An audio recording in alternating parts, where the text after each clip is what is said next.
Hey, what's up, YouTube?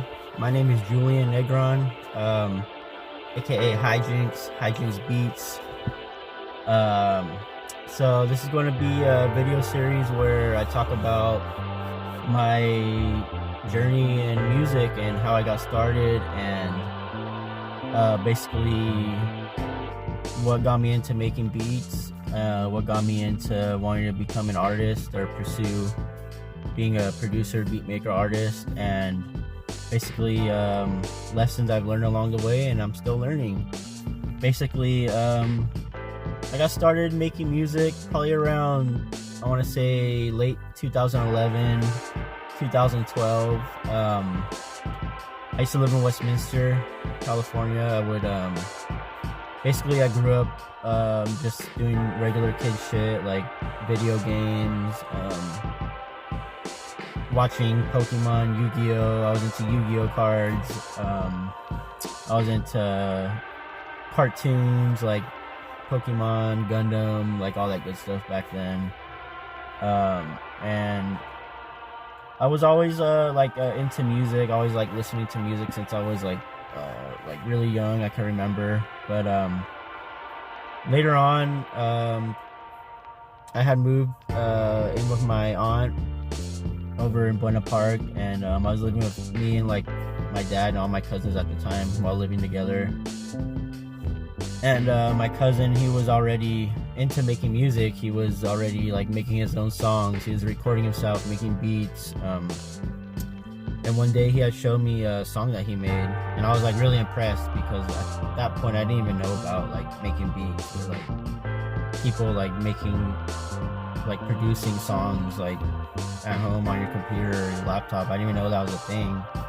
And then since that day he showed me that song he made, I basically like instantly was like, yo, that's super dope, like I want to learn how to do that, because I was like skating at the time. It was like a coming of age, like transitional stage of my life where I moved to a different high school. I was like going into like my like junior senior year already, and I was like I started like stopped skating for a little bit, and then I basically like was just sitting in with my cousin in his room, just like watching him make music. I would sit in on his sessions. He would make beats, mix, like record himself, and I was there, and I just really was intrigued by the whole process.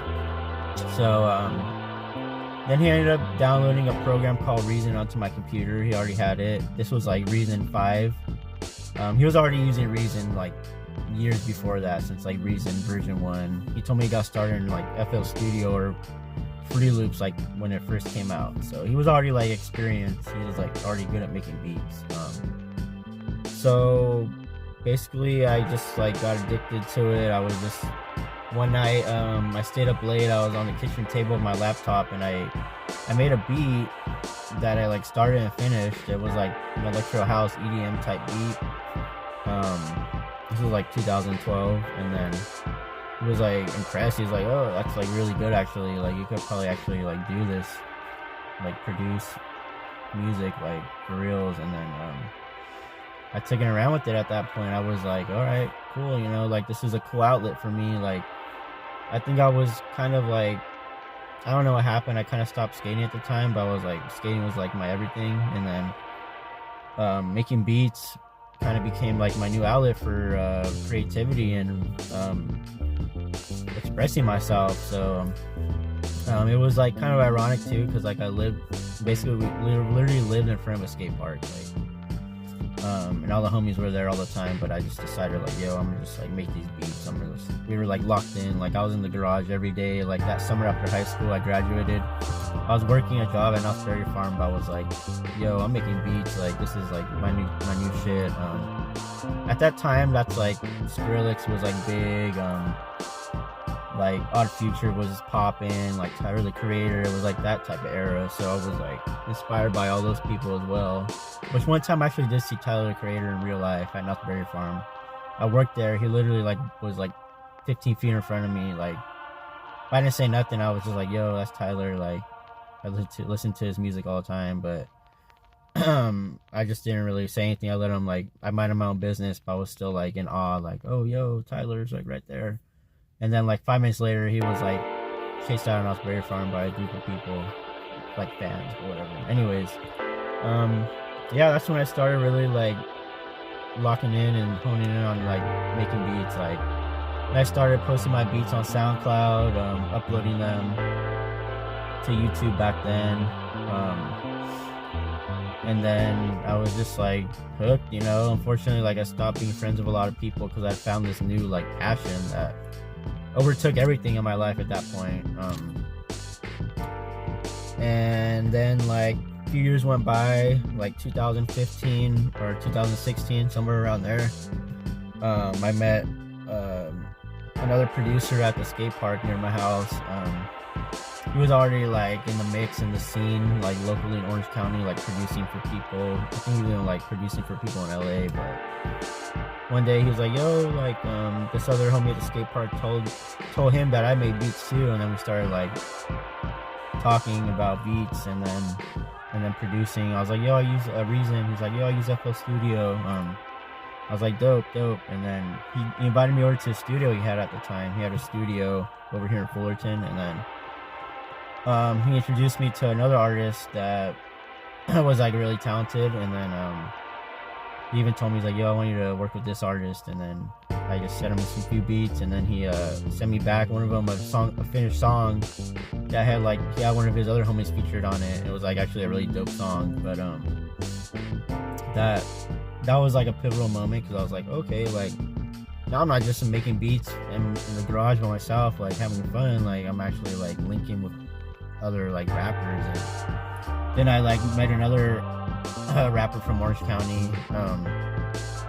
I hit him up through SoundCloud, and then we ended up linking, and then I ended up like making beats for him, like sending him beats, and then we got a couple of records where we got some pretty decent features, like pretty big features, I would say, like for myself at least. It was sick. And then that was like probably 2016, 2017, and then I ended up going to like shows that perform like the songs I produced, and then I would like, you know, get to be in the crowd. And like at that point I was like, yo, I'm like hearing like the beats I made like here at this venue, and like other people are like hearing it too right now, like at the same time, and people are like dancing, vibing like to a couple of the songs I made. I was like, okay, sick, like this is what that producer life is. And then unfortunately, like a couple years later, like maybe 2019, I've been making beats the whole time, still today, till this day. But now I'm a little more on the recording side, like I'm recording my own shit. But because unfortunately, like I had a falling out with the artist I was working with. I don't even know what happened. Some dumb shit. It couldn't even been me. My ego got in the way. And then that's like where I kind of self-sabotage, and I started like deleting my SoundCloud, like all my beats, the original ones uploaded, like my Instagram, my social media, because I was just going through some shit, I guess, and I was fucking being dumb, and I basically deleted all my music.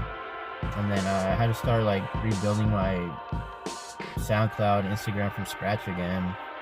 That was a dumb mistake. But I want to say around that time when that happened, that's kind of like when my momentum slowed down with the producing for other people and linking with artists. Because at that point, like I was even working with people across the country. Like I sent beats to this one. She was a girl rapper in Florida, but she was like really good. And then did a couple dope songs with my beats. And then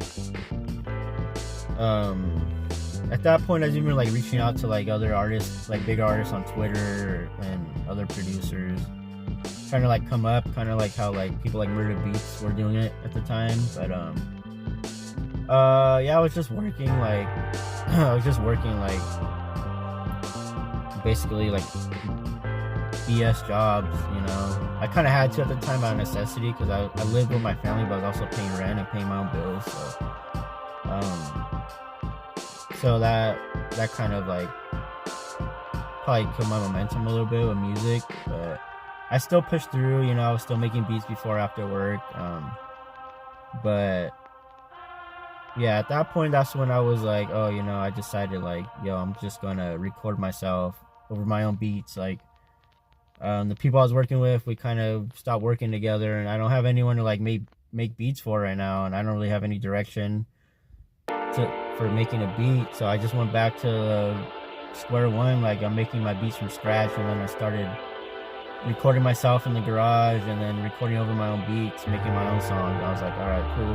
Like, I do want to produce for other people, but I got to express myself at the same time too. You can't just wait on other people to do music. So that's when I started recording my own songs. And then at one point I moved out of my aunt's house. I rented a room, and then I like went to Guitar Center, bought like a legit mic, and then I got like some better studio monitors, and I had my own setup in this room I was renting. And then I started recording myself, and then I like went in deep, and I just recorded like my own mixtape or EP, all with my own beats I made. And then that's when I fell in love with the whole process of like recording and then mixing and making the beat.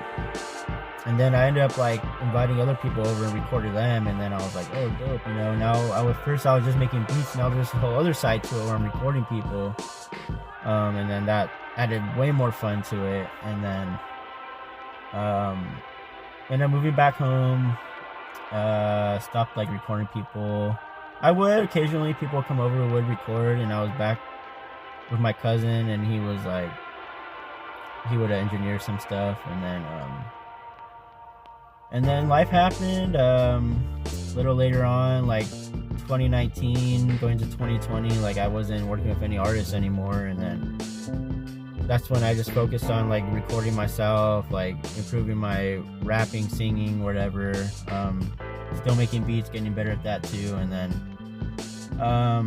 like the last couple years, recently I found a studio in LA I started going to, because fortunately I linked up with one of my favorite producers I'm a fan of, Highginx.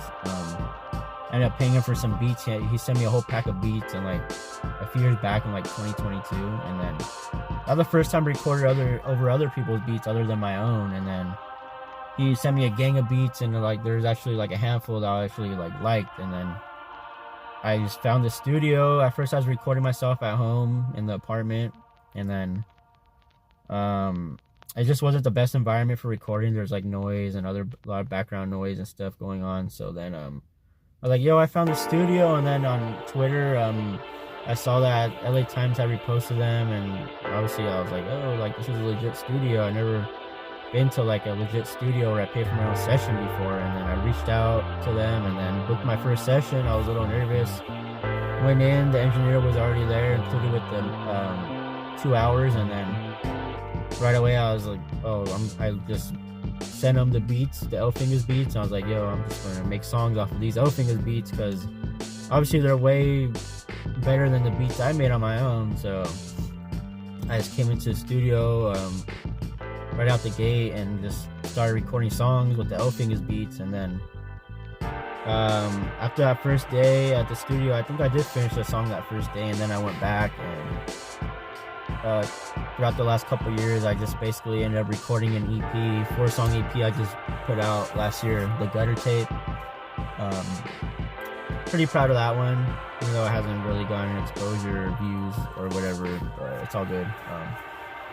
That'll come later. But yeah, so that's just in a nutshell like my journey in music so far. I also want to get into like my artist name, how I came up with the name Highginx Beats, like my journey with branding myself, and struggles I have along the way, like building a fan base, building a following, an audience, places where I went wrong with like relationships and people and other artists I worked with, and how my ego got in the way and really ruined a lot of relationships that probably could have taken me way further at this point. But I'm still in the game, I'm still passionate, and still using music as my vessel to express myself. So this is basically going to be a video series where I'm just going to talk about like becoming a producer, beat maker, artist, indie artist, basically that kind of path, and how my experiences along the way, and places where I went right and places where I went wrong, and hopefully other people can watch this and learn at the same time. I can get myself out there as well. So yeah, this is the first video. Yeah, I got the merch, Highginx Beats, got the hat, got a hoodie too. Plan on getting more merch later on. Hopefully if I build up an audience, then I'll have more merch. But just for now, it's just for myself. But yeah, this is my first video right off the bat, right off the dome. Just spit in freestyle here. But next video is probably going to be about how I got my artist name, how I came up with that, and more in depth about like the music journey and music software and producing and that whole thing. So yeah, first video. Thanks for watching. If you made it to the end, thank you. Yeah, let's have a good day.